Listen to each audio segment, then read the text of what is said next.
మరి వారు తెలంగాణ సమాజానికి చేసినటువంటి సేవను మర్చిపోకుండా ముందు తరాలకు అందించాలనే ఉద్దేశంతో ఈ కార్యక్రమం చేస్తూ ఉన్నాం. ప్రొఫెసర్ జయశంకర్ గారు ఎప్పుడు ఒక మాట అనేది, తెలంగాణ ఉద్యమం అయిపోవాలి, తెలంగాణ రావాలి, వచ్చినాక నేను మాత్రం ఖచ్చితంగా సామాజిక తెలంగాణ సాధన కోసం బీసీ బిడ్డల కోసం ఉద్యమం చేస్తా అని వారు పదే పదే చెప్పిండ్రు. ఎన్నో సందర్భాలలో మాట్లాడినటువంటి సందర్భాల్లో కూడా వారు చెప్పిండ్రు. ఒక పక్క గ్లోబలైజేషన్ ఎఫెక్ట్, ఇంకొక పక్క ఉమ్మడి రాష్ట్రం ఎఫెక్ట్, ఇంకొక పక్క కార్పొరేట్ సంస్థలు పెద్ద ఎత్తున వచ్చి మొత్తం వృత్తి పనులన్నీ ధ్వంసం చేసి గ్రామీణ వ్యవస్థ అంతా నాశనం అయిపోయినటువంటి సందర్భంలో ఒక సామాజిక విప్లవం రావాలి, భౌగోళిక తెలంగాణ సాధనతో పాటు సామాజిక తెలంగాణ సాధన అనేది మనందరి ధ్యేయంగా ఉండాలని పలుమార్లు చెప్పినారు. వారు చెప్పినటువంటి రికార్డింగ్స్ కూడా చాలా ఉన్నాయి. ఇంటర్నల్గా అనేక మంది మేము మాట్లాడినప్పుడు వారు ఒకటే చెప్పేవారు, తెలంగాణ రాష్ట్రం రాకముందు మనం ఏ అంశం ఎత్తుకున్నా కూడా ఒక డీవియేషన్ లాగా ఉంటుంది, కాబట్టి రాష్ట్రం ఏర్పడ్డ తర్వాత మాత్రం ప్రతి ఒక్క సెక్షన్ ప్రజలకు న్యాయం జరిగేలాగా, అది మహిళలు కావచ్చు, దళితులు కావచ్చు, గిరిజనులు కావచ్చు, ఆదివాసీలు కావచ్చు, మైనారిటీలు కావచ్చు, మైనారిటీ ముస్లిమ్స్ కావచ్చు, మైనారిటీ క్రిస్టియన్స్ కావచ్చు, మైనారిటీ సిక్కులు కావచ్చు, ప్రతి ఒక్క వర్గానికి సంబంధించి అగ్రవర్ణాల్లో ఉండేటటువంటి పేదలు కావచ్చు, స్పోర్ట్స్ మెన్స్ కావచ్చు, బీసీ బిడ్డలు కావచ్చు, ప్రతి ఒక్క వర్గాన్ని మనము భూతత్వంలో పెట్టి చూసి మరి వారి సమస్యల్ని పరిష్కరించేటటువంటి బృహత్తరమైనటువంటి బాధ్యతను ఎత్తుకోవాలని చెప్పి పదే పదే వారు చెప్పేవారు. వారు చెప్పినటువంటి దానికి అనుగుణంగా ఇవాళ తెలంగాణ జాగృతి కార్యాచరణ ఉన్న విషయం మీ అందరూ కూడా గమనిస్తూ ఉన్నారు. గత 10 ఏళ్ళుగా రాష్ట్రం ఏర్పడ్డప్పటి నుంచి ఇప్పటి వరకు కూడా అనేక కార్యక్రమాలు చేస్తూ వచ్చినాం. ఇప్పుడున్నటువంటి సందర్భంలో జై తెలంగాణ అననటువంటి ముఖ్యమంత్రి ఉన్నటువంటి సందర్భంలో ఖచ్చితంగా తెలంగాణ జాగృతి లాంటి సంస్థలు ఇంకా బలంగా పనిచేయాలి. జయశంకర్ సార్ యొక్క ఆశయాలను ముందుకు తీసుకొని పోవాలి.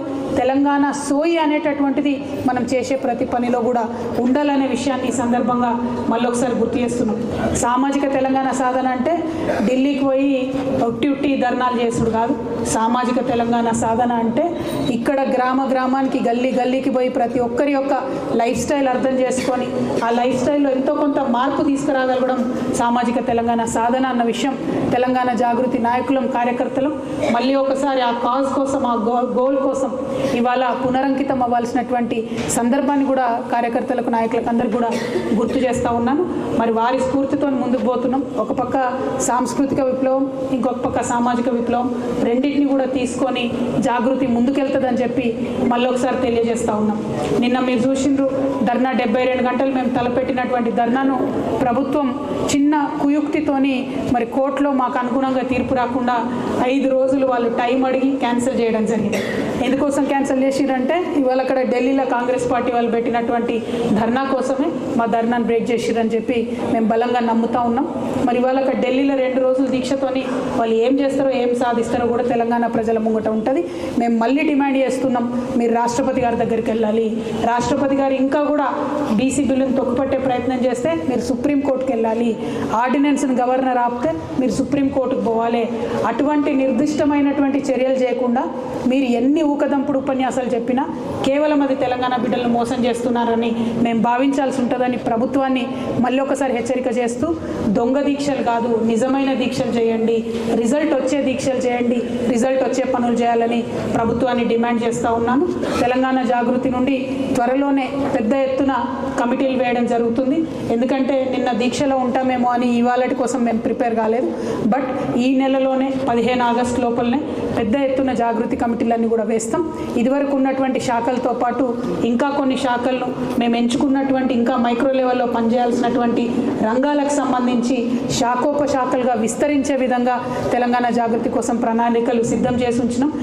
చాలా మంచి వ్యక్తులు, కొత్త వాళ్ళు కూడా వచ్చి బలాన్ని ఇచ్చేటటువంటి సందర్భం కూడా గమనిస్తూ ఉన్నాం. కాబట్టి అవన్నిటిని కూడా దగ్గర పెట్టుకొని ముందుకెళ్తామని ఈ సందర్భంగా తెలియజేస్తున్నాను. Thank you. జై తెలంగాణ, జై జాగృతి, జై తెలంగాణ, జై జాగృతి. ఇవ్వాల్సినటువంటి బీజేపీ వాళ్ళు మన విషయం ధర్నా చౌక్ దీక్ష చేయడాన్ని కాంగ్రెస్ వాళ్ళు ఢిల్లీకి వెళ్ళారు.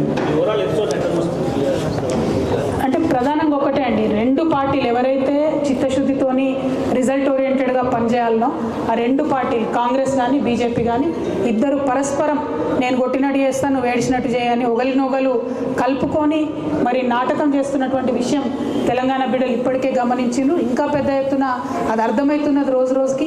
ఇవ్వాల్సినటువంటి బీజేపీ దీక్ష చేయడం, అడగాల్సినటువంటి కాంగ్రెస్ కూడా దీక్ష చేయడం, మాలాంటి ప్రతిపక్షాలు కూడా దీక్ష చేయడం, దీంతో ప్రజల్లో ఒక కన్ఫ్యూజన్ క్రియేట్ చేసేటటువంటి ప్రయత్నం చేస్తున్నారు.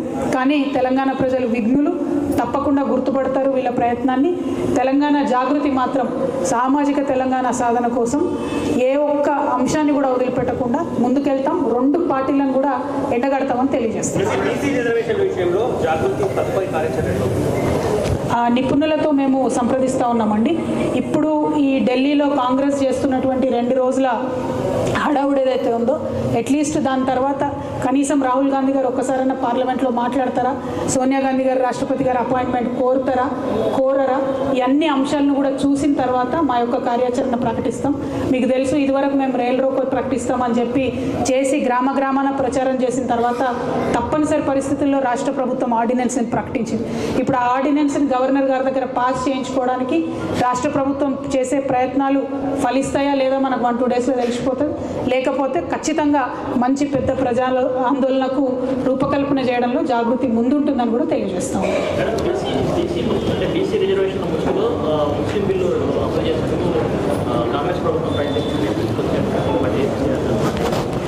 ఇప్పుడు బండి సంజయ్ గారు అట్లా మాట్లాడకపోతే విచిత్రం, మాట్లాడితే ఏముంది, వాళ్ళు డే 1 నుంచి అదే చెప్తున్నారు.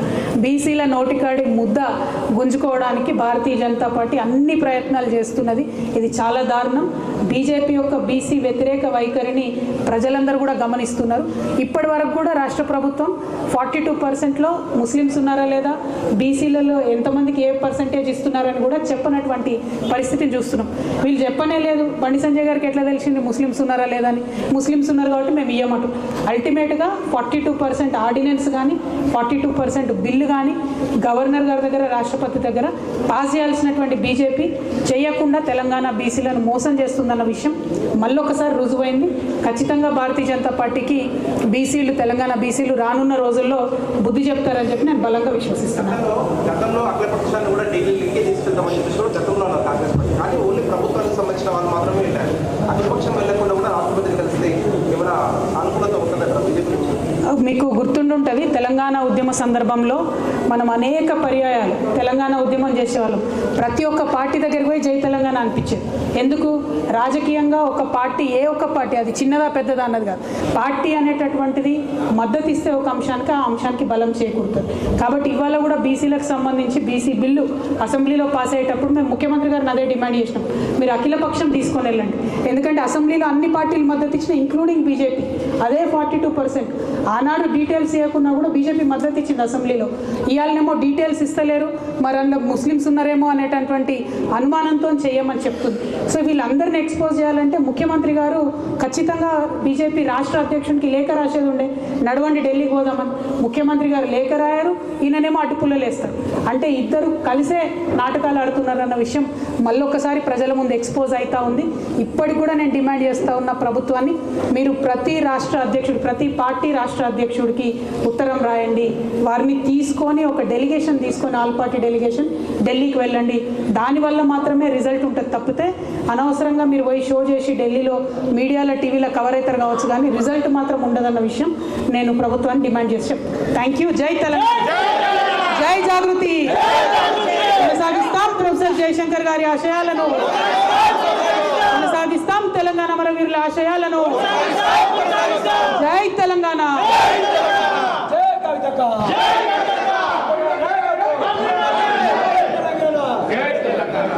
మీడియా మిత్రులు ఇక్కడ చిన్న ఇంటరాక్షన్ కోసం ఇట్లా చేస్తున్నాయి, చూసుకో, క్లీన్ ఉందా చూసుకో.